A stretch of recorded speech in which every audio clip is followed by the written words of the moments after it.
Então, vamos começar, né, a nossa live aqui. Primeiro, eu vou começar agradecendo você, Lívia e Robert, que eu soube recentemente, né?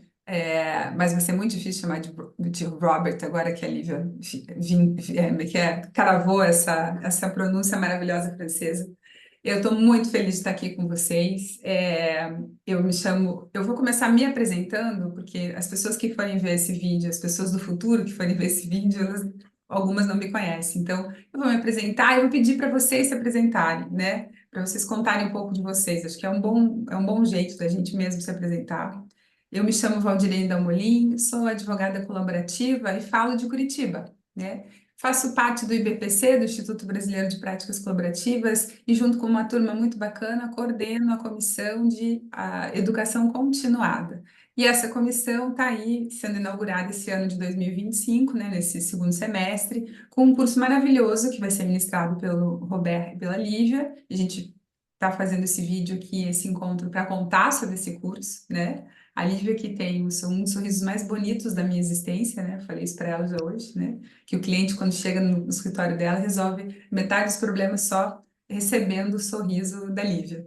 Então, estou muito feliz. Eu queria, assim, já me encaminhar para pedir para a Lívia contar um pouquinho dela, né? E depois o Robert, para a gente seguir e contar um pouco mais desse curso maravilhoso aí que a gente vai ter de metodologias e fim de pesquisa para auxiliar o pessoal aí a produzir projetos e artigos acadêmicos interessantíssimos, né? Modernos aí, instigantes e irresistíveis para as bancas.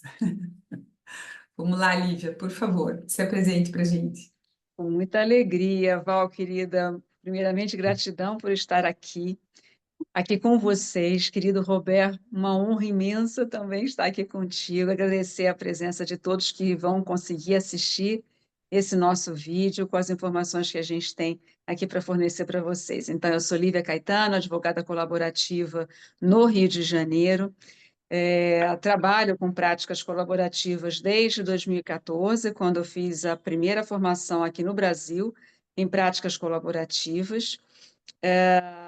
E, assim, muito feliz de poder trazer um conteúdo que eu vivo no meu dia a dia no mestrado, mas eu vou deixar, assim, uma boa parte dessas novidades boas também para o querido Roberto, que eu tive o grande prazer de conhecer na frequência do grupo de estudos da Comissão de Práticas Colaborativas da OAB, aqui da Seccional Rio de Janeiro, onde foi ali que eu consegui perceber a inteligência da fala, o afago que o Robert dá para nós, na presença dele, na fala dele, na forma como ele participa ativamente, e o quão ele nos ensina. É uma grata surpresa, e aí, ao longo do tempo, eu só quis saber de ficar perto do Roberto e de poder aprender sempre o máximo com ele. Roberto, está contigo, querida. Oi, Lívia. Sempre um prazer te encontrar. Val, também muito obrigado pela acolhida. Agradeço a acolhida de todas e todos do nosso Instituto Brasileiro de Práticas Colaborativas, IBPC, e quem está com a gente no encontro. A Lívia é sempre muito generosa nas palavras. E eu sou muito adepto da troca de saberes, né? E eu acredito que a gente, do mesmo modo que a gente afeta as pessoas com os nossos conhecimentos, com aquilo que a gente fala, com aquilo que a gente faz, a gente também é afetado. E aí a gente está sempre em processo de movimento de construção e reconstrução. Então, eu posso dizer que hoje eu sou uma espécie de bricolagem, né? De uma junção de todas as professoras e professores com as quais eu me interagia, meus colegas de universidade, de trabalho de pesquisa, inclusive com vocês do IBPC, que estão comigo já há algum tempo, desde que me acolheram, né? Eu tenho uma formação de base da advocacia, fui advogado contencioso durante 16 anos, até que minha vida deu uma guinada, né, muito semelhante a profissionais como o Stuart Webb e o Ronald Busk, né, e outros, né? Quantos de nós do BPC não teve essa virada, né, na vida? Então, eu caminhei para a mediação de conflitos e tive a satisfação de conhecer Lívia e colegas que me introduziram nas práticas colaborativas e que eu aprendo cada vez mais e de maneira deliciosa. Muito obrigado por tudo. bom ouvir a história de vocês e sabemos que estamos em boas mãos, né? Então, o propósito desse nosso encontro aqui é ajudar as pessoas a tomar uma decisão para cursar, né? Cursar o curso, não é bom de falar, assim, mas se matricular e participar do curso que vocês muito bem pensaram. Eu já estou por dentro, conheço bem os módulos, a proposta, o objeto, enfim. Mas eu queria que vocês contassem, né? Começassem contando para o pessoal a primeira página dessa história, né? Por quê, né? O que que moveu vocês a pensar nesse curso de método? O nome do curso é Curso de Métodos de Pesquisa em Direito Colaborativo, né? Eu comentei já hoje, a gente tentou fazer uma live já hoje, não conseguiu, porque o Instagram não nos permitiu, vamos pensar assim, né? Ou, enfim, uma questão técnica. Eu comentei que a gente está aí em julho, né? Hoje é 25 de julho de 2025, tem um monte de universidade com editais e processos seletivos abertos, país afora, né? Para pesquisa, para ingresso no mestrado e doutorado, e que um dos passos para a gente poder entrar no mestrado e doutorado é apresentar um projeto de pesquisa escrito, enfim, né? Porque são pesquisas, stricto sensu ou lato sensu, enfim, quer dizer, tem o ineditismo no doutorado, tem o stricto sensu no mestrado, enfim, mas o primeiro passo é encantar, inclusive, os nossos orientadores, os potenciais orientadores com essa pesquisa que a gente precisa, enfim, realizar na forma de uma escrita. E não só para isso, né? Também para a produção de artigo acadêmico, para pesquisa mesmo, e não pode ser que não seja exatamente para o mestrado e para o doutorado. E vocês, o que moveu vocês, né? Qual a primeira página que vocês pensaram? Eu queria até que se o Roberto puder contar um pouquinho da experiência dele, que eu sei que você faz trabalhos, né, de monitoria, que é muito rico nesse aspecto, mas contar aí como é que, desde o Oi, por que esse projeto, esse curso, né? Como é que foi? Bom, Val, o que que acontece? Além de ter formação jurídica, eu, ao longo da minha vida, fui caminhando para a área da educação, da filosofia, ciências sociais e outras áreas, né? E numa espécie de novelo de lã, cada vez que eu ia estudando, um conhecimento chamava o outro conhecimento e ia desenrolando, desenrolando, desenrolando. E minha vida ela foi formada a partir de graduação, de licenciatura. Fiz 2 mestrados, né? Fiz o mestrado em educação e fiz o mestrado em ciências jurídicas e sociais na UF, de educação no Unirio. Depois o de ciências sociais na UF. Depois eu fiz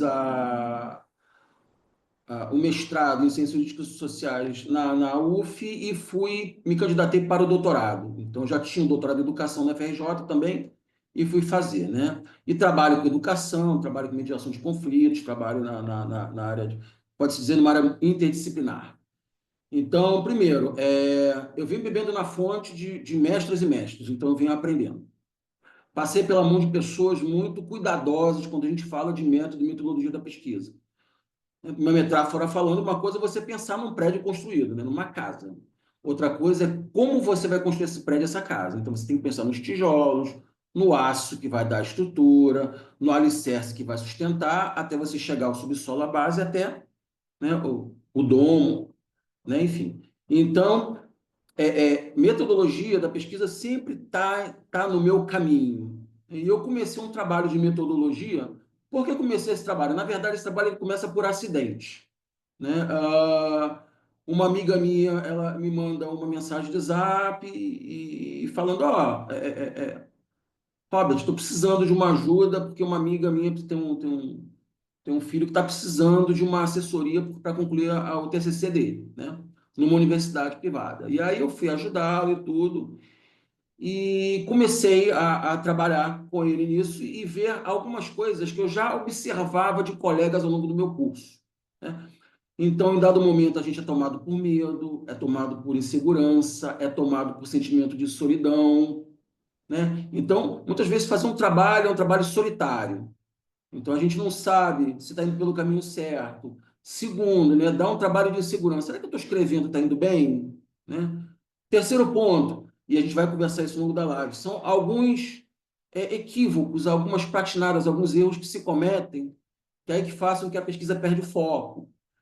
Então, eu fui começando a trabalhar nisso, e aí vai chamando um, vai chamando outro, e eu estou mais ou menos há 3 anos me consolidando nessa área, né, de acompanhamento de pessoas que desejam se candidatar a uma vaga no curso de mestrado e doutorado, ou que já estão no mestrado e doutorado, mas que estão sentindo que estão, como elas dizem, perdidas no processo de caminhada da dissertação e da tese.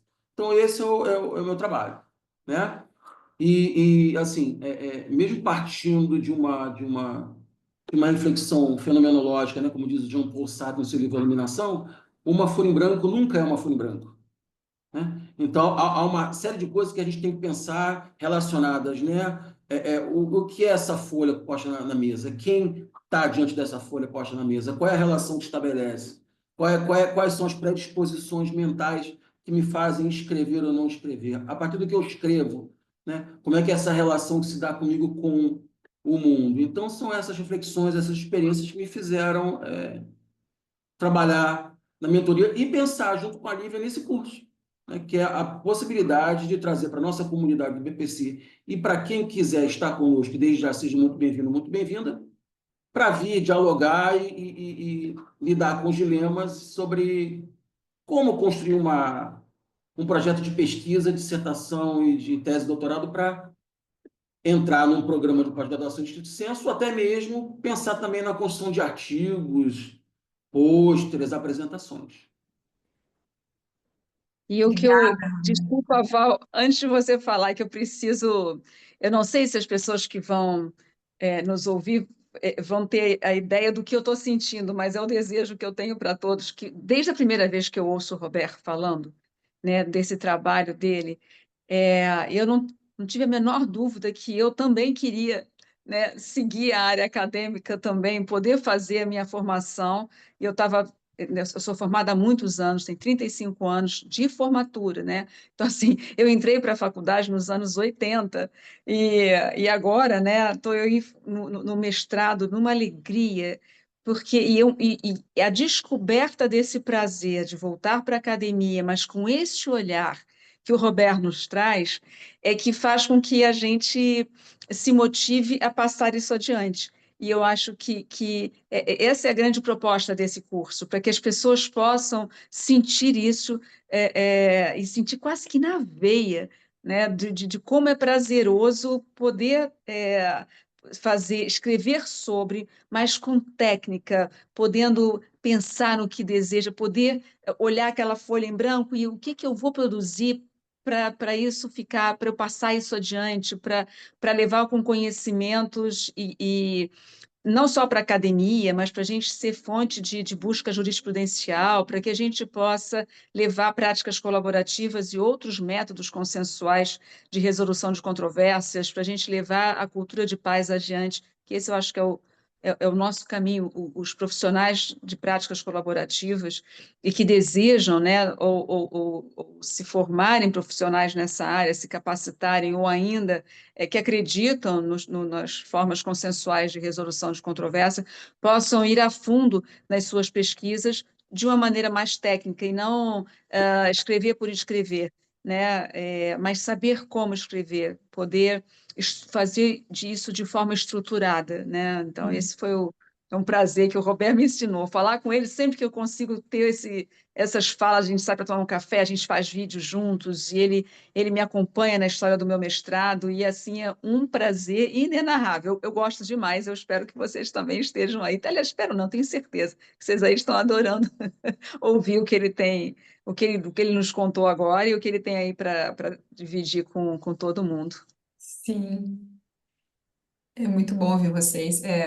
A gente está falando de métodos, né? Porque esse curso ele tem esse propósito maior, vamos dizer assim, na minha cabeça. Eu preciso me organizar também quando eu vou falar. E quando eu penso estruturas de texto na minha cabeça, eu preciso sempre organizar numa hierarquização, sabe, Roberto Lívia? Então eu penso assim, a gente está falando de métodos, né? Não só de práticas, mas é um curso que está priorizando esse pensar, essa estruturação de um projeto, né? Mas tem um afunilamento, né? Tem um desejo de convidar os profissionais que estão na área da resolução de conflito, né, da construção do consenso, né, para levar essa pesquisa para as universidades. E todos esses saberes são métodos, né? Que é o método, a mediação é um método, né? Tem método, as práticas colaborativas têm método, né? Se você não tiver, ela tem um sistema, um passo a passo, né? Um encaminhamento, que se a gente come etapa a gente corre o risco de desandar a negociação, enfim. Então, eu acho que, na minha cabeça, os profissionais que trabalham já nessas áreas vão conseguir entender bem, né? Eu acho que vão se dar muito bem, se bem orientados em como construir um projeto estruturado, como disse Roberto, né? Com fundação, enfim, com esse passo a passo. Eu sei que o curso ele foi trabalhado, pensado por vocês em módulos, né? Tem o módulo 1, 2, 3, 4, né? Ele começa agora dia 31 de julho. Eu estruturei um roteiro de perguntas aqui, para a gente conversar, pensando cada módulo, né? O primeiro módulo fala da virada ética, que um pouco vocês anteciparam aqui, né? A Lívia antecipou um pouquinho a mudança dela, você também antecipou, Roberto, mas se você quiser explicar para a gente essa jornada aí, né? Que eu até brinquei aqui, parece uma jornada como a de Ulisses, assim, né? Uma virada, eu vou mudar. E o que é essa guinada ética, né, que vocês colocaram ali, se puder explicar para o pessoal, porque tem essa parte que eu estou imaginando um pouco mais geral, depois tem o mapa da pesquisa, as ferramentas de coleta, enfim, estrutura da obra, cada módulo tem uma função, né? E aí, se puder começar, Lívia ou Roberto, vocês escolhem, contando um pouquinho disso, e se vocês quiserem seguir também, o que vocês pensaram para o segundo módulo, por que essa estruturação, essa separação, ia ser bacana de explorar para o pessoal. Muito brevemente, né? Senão a gente vai antecipar o curso aqui, né?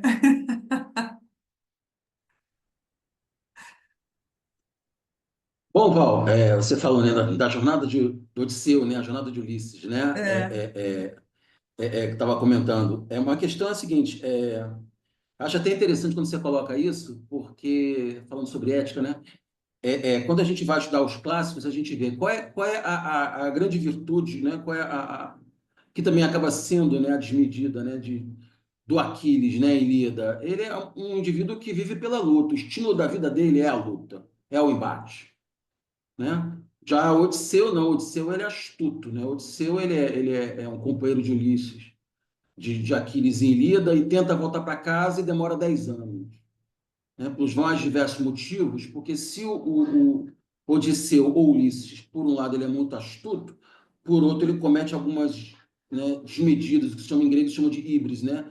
Às vezes ele é muito autoconfiante, muito soberbo, então dá as derrapadas dele. E é por que eu falo isso? Eu falo isso porque, como você fala sobre a questão da guinada ética, né? E você utiliza de uma figura grega antiga, eu chego a comentar isso em alguns eventos que eu participo, que é aquela ética antiga grega agonística, né? A grega da disputa, do embate, né? Desde os sofistas, ou seja, se por um lado você tem uma sociedade que se abre não pela violência da espada, mas pela retórica, pela argumentação, por outro lado, você acaba tendo uma ética de discurso que coloca o indivíduo a ser a partir do que ele convence o outro, do que ele fala, daquilo que ele aparece. E o sentido da vida não passa a ser nem a espada, nem a jornada, mas passa a ser o convencimento, né? O embate, a disputa, a competição. E trazendo isso para os dias atuais e fazendo uma reflexão profunda, o que nós vivemos hoje? Então, é pensar outras formas de viver que nos colocam também, de caso contrário, num risco de extinção como sociedade de outrora. E a gente vive numa sociedade atual em que a gente tem uma série, né, de psicopatologias já catalogadas, já diagnosticadas, né, sentimentos, uma ética, uma estética muito embasada nessa ideia de influencer, na ética de aparecer, nessa ética de convencer o outro, né? E a grande questão é o que isso tem nos levado? Então, essa guinada ética é a guinada ética colaborativa, ou seja, do mesmo modo que nós afirmamos as nossas individualidades, na nossa vida cotidiana, na nossa vida profissional, na nossa vida acadêmica, é possível outras formas de viver e compatibilizem tanto a nossa individualidade, porque a Lívia é a Lívia, a Val é a Val e o Robert é o Robert, mas se todos nós somos indivíduos particulares, nós somos parte de uma espécie comum, ser humano, e que coabitamos espaços reais e virtuais. Então, como é que a gente pode lidar com isso e ter satisfação com isso. Saúde mental a partir disso, prazer a partir disso, atendimento de interesses e necessidades a partir disso. Então, acho que essa é a grande, digamos assim, né, num jargão popular, numa gíria, assim, a grande pegada do curso, né, de trazer a gente oportunidades de repensar ser, fazer, estudar, compartilhar saberes. E as práticas colaborativas, né, a mediação, a negociação, ela vem muito nisso. E já adiantando, sem me estender muito, mas acho que a grande promoção desse curso, de estar com vocês aqui, é a possibilidade de a gente juntar vários profissionais de várias áreas de saber. Então, quando a gente fala em direito colaborativo, a gente fala de forma de composição, de autocomposição, interesse e necessidade, e de resolução de conflitos. Mas quem já conhece sabe que há uma gama de profissionais que estão sendo convidados a participar e estão sendo instigados. Então, profissionais da educação, da administração, contabilidade, psicologia, né? Psicanálise, psiquiatria, ou seja, saúde mental, assistentes sociais, ou seja, o curso também foi pensado para esses profissionais, né? Nessa perspectiva de guinada ética. Ou seja, também, se toda a ideia de conhecimento ela sempre foi muito fragmentada, advogado estuda e pensa como advogado, psicólogo estuda e pensa como psicólogo, administrador estuda como como administrador de empresas, né? Como gestor de negócio, como profissional financeiro. Só que chega em determinado momento da nossa vida, como nós chegamos, é que é necessário a colocar isso tudo, haja visto os desafios que nos aparecem cada vez mais, né? Dentro daquilo que, inclusive, a gente tem como chamado, né, a ética e o pensamento complexo, desde as lições de Edgar Morin. Ou seja, no mundo de incerteza, de constante mudança, é importante que nós, advogados, psicólogos, profissionais financeiros, educadores, agentes sociais e dentre tantos outros, a gente trabalhe na nossa área, mas também a gente possa entender a ciência do outro para poder fazer a fusão, dialogar e atender profissionalmente e também academicamente desenvolver projetos que sejam relevantes, que sejam contemporâneos aos nossos desafios. E eu Perfeito. queria, obrigada, querido Roberto, eu queria complementar o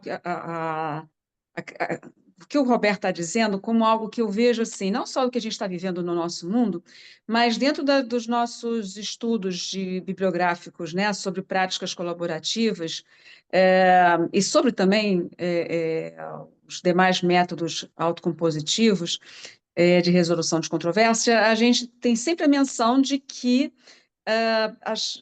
as universidades e as faculdades voltadas para o mundo do direito não têm esse foco permanente ou intenso voltado para o não litígio, né? Tá sempre o foco é muito no litígio.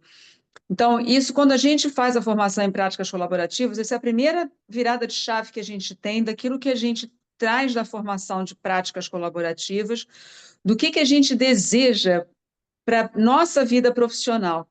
E agora, com esse trabalho que eu e o Roberto, através do curso, podemos proporcionar às pessoas, o que é que essa nossa experiência pode sair da nossa vida profissional e levar para a vida acadêmica, para que isso seja verdadeiramente embasado, né?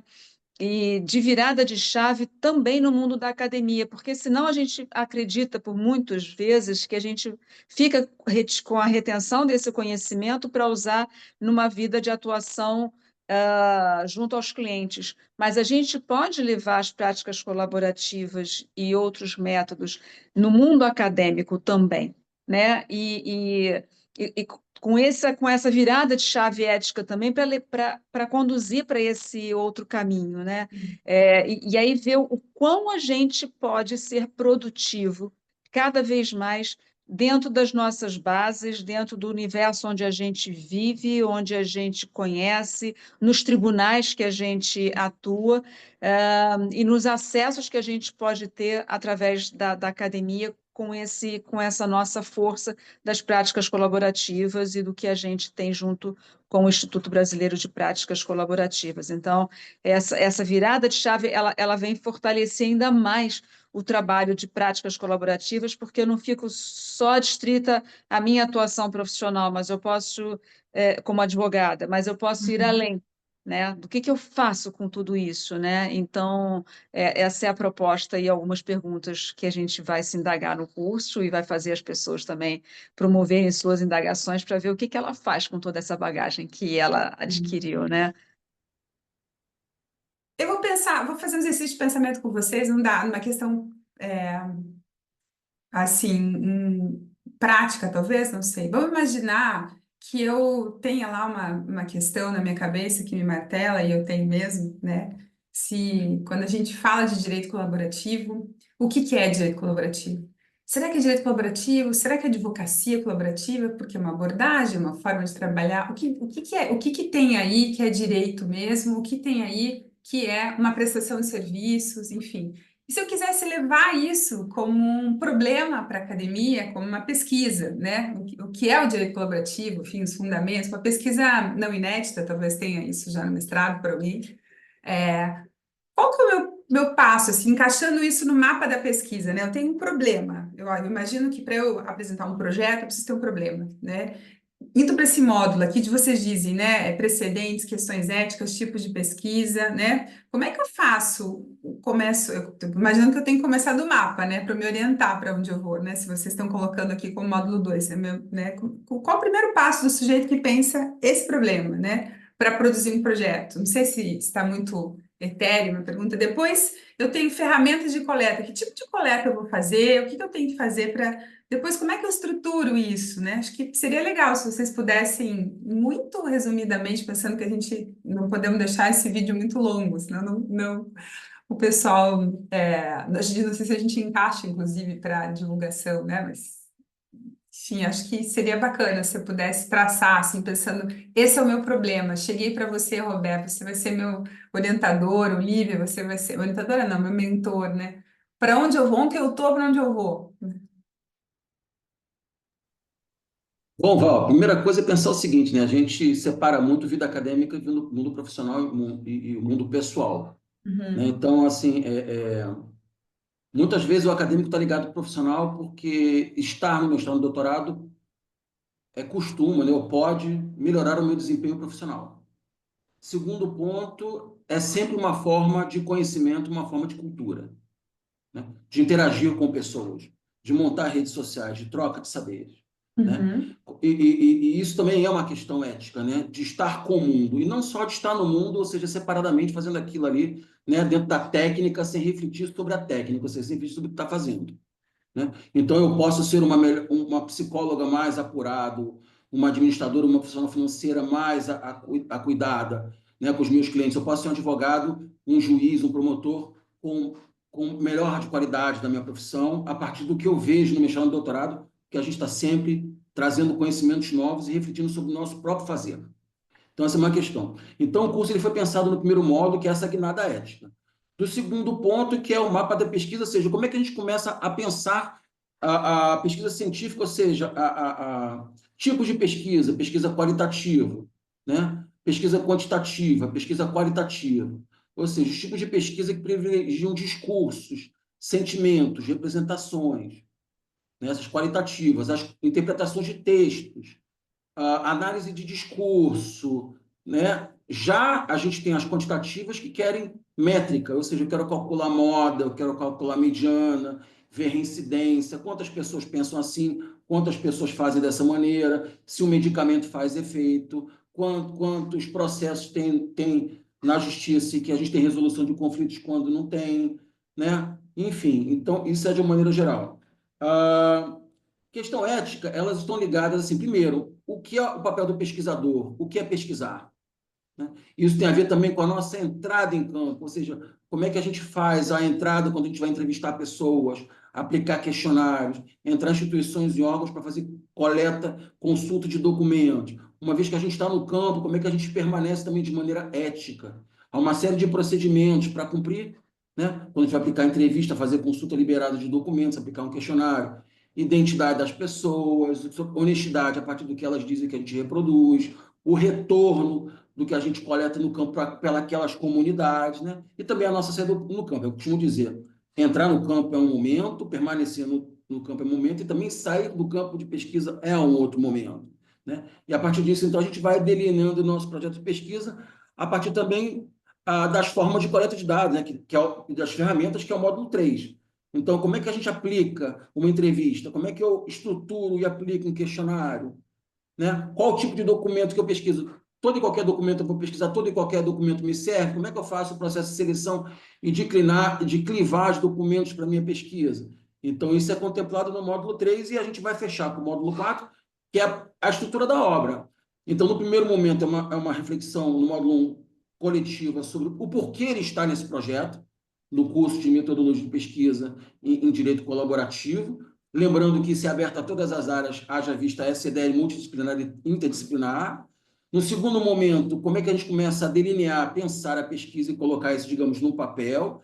O terceiro momento, pensar estratégias e ferramentas de coletar os dados que vão servir para o nosso artigo, para o nosso projeto de dissertação e de tese de doutorado. E num quarto momento, como é que a gente vai organizar e também fazer o procedimento, porque não adianta ir a campo coletar os dados e não saber o que fazer com eles. Como é que eu junto esse quebra-cabeça? Então, isso é importante. E como é que eu analiso o dado? Então, como é que eu faço a interlocução das autores e dos autores que eu estou lendo? Ou seja, é bem um passo a passo de construir um projeto está apto, né, para ingressar e também outras oportunidades de trabalho também, né, como escrita de um artigo, escrita de um livro. Eu quero publicar um artigo, né? Como eu, psicóloga, posso contribuir no campo da saúde mental em casos em que tem divórcios, né, dialogando com advogados e profissionais colaborativos, assistentes sociais, né, quando tem situação de vulnerabilidade, quando tem indivíduos chamados PCDs, né, indivíduos com alguma deficiência e outras especificidades. Então, advogados, administradores, esse que é o propósito e é o nosso trilhar que alivia o curso, temos a nossa proposta de curso e que esperamos que todas e todos aqui estejam com a gente, serão muito, muito, muito bem-vindas. E, Val, eu adorei essa indagação, que a academia certamente vai ficar encantada. Divórcio colaborativo, a advocacia colaborativa ou direito colaborativo? São essas dúvidas, né, que eu acho que fazem a gente pensar e poder trazer muito mais perguntas do que respostas, né, que motivam as pessoas a pesquisarem, né, a não aceitarem só aquilo que está absolutamente escrito como posto, né? Então, vamos lá, vamos indagar, que eu acho que a indagação é o principal para fazer essa mexida nas bases, né, Roberto? É super, super bem-vindo sempre. Eu adorei, Val. Eu gosto muito de ouvir vocês, porque eu vou falar aqui um pouquinho de mim, né? Eu fiz 2 mestrados também, fiz mestrado em Direito e fiz mestrado em Filosofia.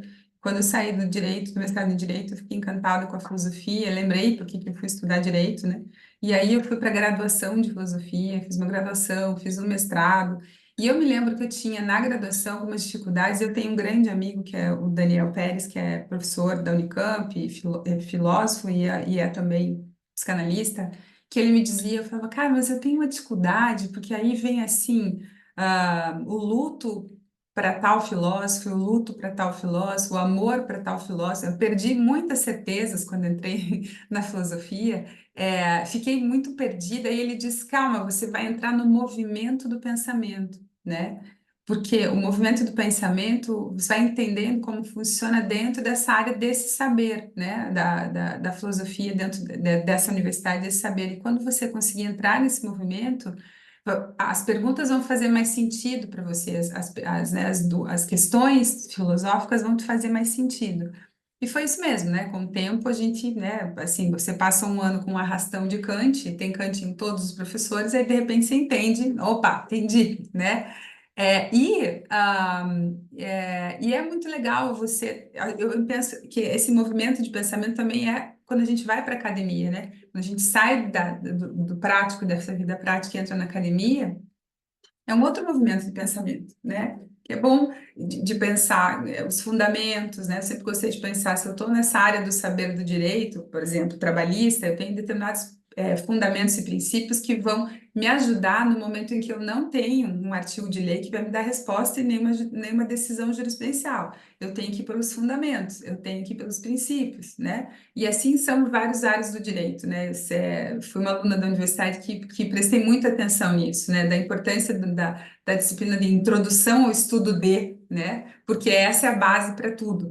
E eu penso, às vezes eu imagino que o direito colaborativo, se a gente entrar numa discussão dessa um dia, né, mais profunda na pesquisa, se é de fato direito colaborativo, ele tem lá os seus fundamentos também, né? A máscara que você vai olhar as questões diante dele, né? Como é que eu vou, aquela lente que vai me ajudar a interpretar algumas questões. Não sei, é um viajar aqui, mas eu acho que entrar no movimento do pensamento, a saída, né, especialmente para pessoas, eu vou usar você como exemplo, Lívia, que estava, eu estou imaginando que você estava mais tempo na advocacia do que efetivamente na academia, né? A saída, o ingresso na academia exige da gente também voltar a saber escrever como a academia demanda, porque uma coisa é escrever na advocacia, outra coisa é escrever na academia, né? E escrever na academia de um modo mais contemporâneo também, né? Porque as pessoas estão cansadas hoje, né? De ler as mesmas coisas, enfim, quanto mais...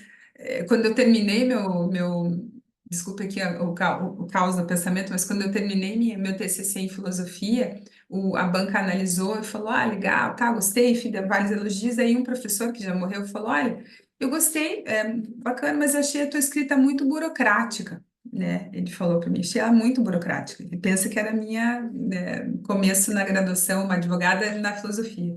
E eu falei, pô, tudo que eu mais fiz nesses anos de faculdade foi tentar fugir da minha escrita burocrática, né?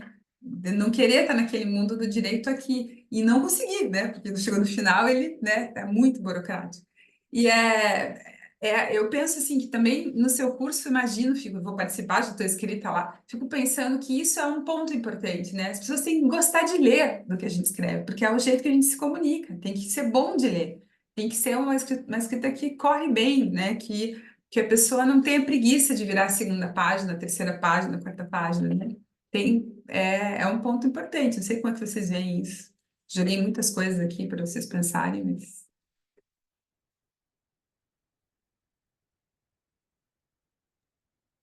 Então, Val, é, para mim é exatamente esse volume de indagações e de muitas possibilidades de caminhos que motiva a gente a ter um curso como o nosso, né? E eu estou falando do meu conhecimento na área do mestrado, o Roberto vai muito além, porque o Roberto tem o doutorado, mas para o mestrado, tudo que é mais importante é esse pensamento em movimento e trazer muitos questionamentos e que fazem a gente ter uma outra forma de conduzir o caminho que a gente está trilhando, né? São tantas possibilidades, né, na vida individual. E quando eu vejo, como você bem lembrou, né, anos fora da academia, né, eu saí me graduei em 90 e depois eu só fiz uma especialização um pouquinho tempo depois, mas voltar para a academia foram muitos anos, né? Eu comecei a estudar para o mestrado no final de 23 e entrei para o concurso de 24, para a Universidade Federal Fluminense, para a UF, para o programa de pós-graduação em Sociologia e Direito. Então, além de trazer as indagações do direito, a gente ainda traz as indagações do universo da sociologia e de poder ampliar a aplicabilidade do direito no universo da sociologia.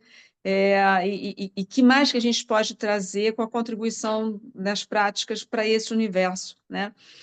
Então, eu acho que são essas dúvidas que fazem a gente não deixar essas dúvidas para depois, né? De querer tentar motivar as pessoas a trazerem também as suas questões e, e, e que as soluções apareçam depois na continuidade da vida acadêmica no doutorado. Então, tá, eu agora estou cheia de perguntas, meu mestrado está aí para eu pipocar muitas perguntas, mas deixa eu tentar respondê-las na continuidade indo para um doutorado, né? Aí depois eu penso em como melhor desenhar e trazer as respostas, né? Nas minhas dúvidas, nos meus questionamentos, no pensamento em movimento, né? Como você tão bem colocou. Então, eu acho que essa é um dos grandes motivadores para esse curso, para a gente começar a trazer cada vez mais profissionais da área do universo colaborativo, e não só colaborativo, mas é porque a gente está falando do Instituto de Práticas Colaborativas, para esse universo acadêmico, que é para fazer a gente pensar em outras possibilidades de soluções, né? E toda solução ela surge com indagações, né? Que caminhos eu devo tomar, que possibilidades eu tenho de resolução. Então, as dúvidas, elas respondidas, a gente tem possibilidades de solução, né? Mas as soluções vêm a partir das indagações, né? Existe um desconforto, existe um lugar que eu quero mexer, um caminho que eu quero construir, além daquele onde eu já estou, né? O se movimentar, o sair do lugar. Então, isso eu queria que o Roberto me complementasse, mas é, é, é assim que eu vejo, né, o nosso curso, o quão motivador pode ser para cada vez a gente ir além do que a gente já conhece e provocar e tentar ver se a gente tem outras respostas, mas cada vez mais perguntas para a gente ir se movimentando, né? Perfeito, perfeito.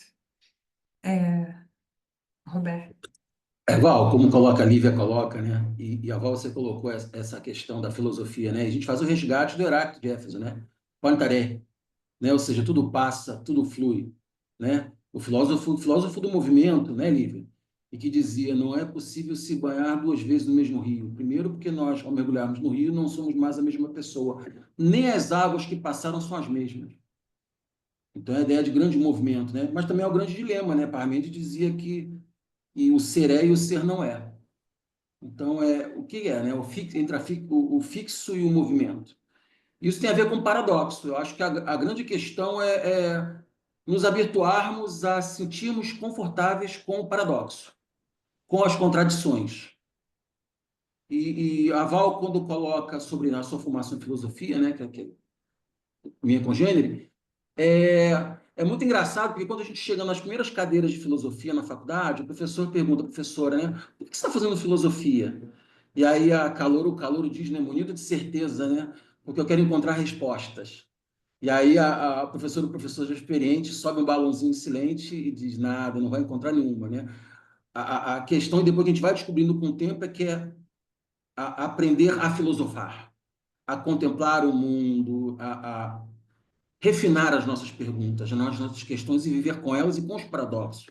Né? Coisa Pensamento semelhante se crítico. dá claro, e coisa semelhante se dá também com o psicólogo, né? Por que você está fazendo psicologia? E a gente chega lá na faculdade e diz assim, não, estou na faculdade porque eu quero resolver os meus problemas. Né? E o professor cruza as pernas e pensa assim, resolver problemas? Muito pelo contrário, né? E isso tem a ver também com a sua pergunta sobre direito colaborativo ou advocacia colaborativa. A advocacia colaborativa, penso eu, ela já delimita uma área de um profissional que é bacharel em direito, um advogado, ou pode ser um promotor, um procurador, um defensor, um magistrado, mas o direito colaborativo, ele é uma coisa muito mais ampla. Então, a gente tem uma gama de psicólogos, de educadores que escrevem, inclusive, sobre direitos humanos, sobre direito ao atendimento clínico das pessoas, sobre o direito à inclusão, né? Ou seja, diferente da advocacia, o espectro do direito ele é muito maior. Ele é interdisciplinar, ele é transdisciplinar, ele é multidisciplinar. Que, inclusive, isso tem a ver, e já adiantando, porventura, com o nosso papo, que é sobre a relevância do nosso curso, ou seja, por que está nesse curso?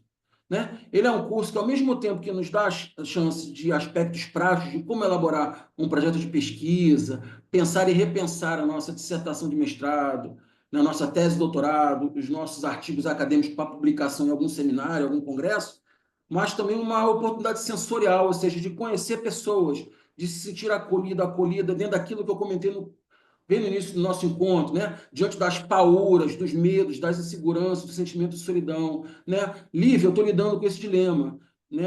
Como é que você passou por isso? E aí vem a Val e diz, eu estou com esse mesmo problema, né? Nossa, diz uma colega nossa, a Marcos, a Janaína, qualquer uma assim, gente, estou imbricada nisso porque eu não consigo avançar, entendeu? E estou quase largando tudo. Então, é uma oportunidade também sensorial e social de acolhimento e também de uma questão simbólica, né? De trocar figurinhas, de conhecermos pessoas de outras áreas. Motivo pelo qual, encerrando a minha fala, não se trata de um curso num viés de uma advocacia colaborativa, mas um curso num viés de direito colaborativo, porque abarca pessoas e profissionais das mais diversas áreas que, porventura, tenham que se sentar à mesa para resolver dilemas, né? Então, de um caso empírico, hipoteticamente, eu sou casado com a Lívia, nós não temos nem conflito, tá? Mas depois de 20 anos casados, chegamos ao diagnóstico, à visão de que a gente se dá muito bem, mas de que a gente não quer mais morar junto, ou de repente a gente não mora nem mais junto, mas tem patrimônio imbricado, que de repente tem uma empresa familiar, mas a gente também tem filhos, dependendo do caso, o filho, a filha tem alguma especificidade, alguma deficiência, de repente tem autismo ou tem transtorno de ansiedade generalizada. Então a gente convida outros profissionais de outras áreas a estar com a gente, um psicólogo, um assistente social, um Sim, profissional sim. financeiro para repensar a rotina econômica. Essa Então, veja, oportunidade está chegando. quantas pessoas são invocadas a se sentar à mesa? E a proposta acadêmica, como eu falei, é essa, né? Não é só escrever teses, escrever livros. É reformular, reestruturar a nossa vida profissional, como a gente pode ter satisfação pessoal e também prestar o melhor serviço para quem nos procura. Perfeito, perfeito. Eu queria agradecer muito vocês por essa conversa. A gente está aí num tempo de 45 minutos de vídeo. Acho que é um bom, tem bastante conteúdo aqui para a gente entregar a quem estiver disposto e interessado a se aventurar, né, conosco nesse barco, passando por vários rios e vários momentos, que começa na sexta-feira, dia 31 de julho.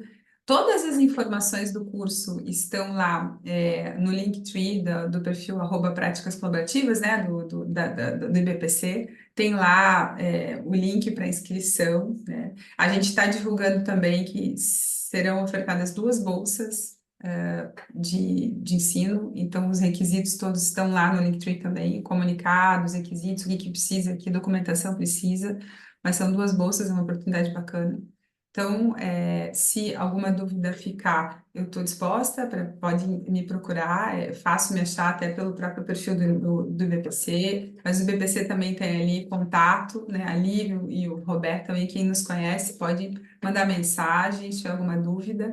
Esperamos vocês lá dia 31 para esse curso, que eu tenho certeza que vai ser muito rico e que é possível que se replique, né? Que a gente consiga aí repetir em outros semestres. Fico muito feliz, muito obrigada, Roberto, muito obrigada, Lívia, por esse momento. Se vocês quiserem acrescentar algo mais à minha fala, senão a gente vai encerrando por aqui.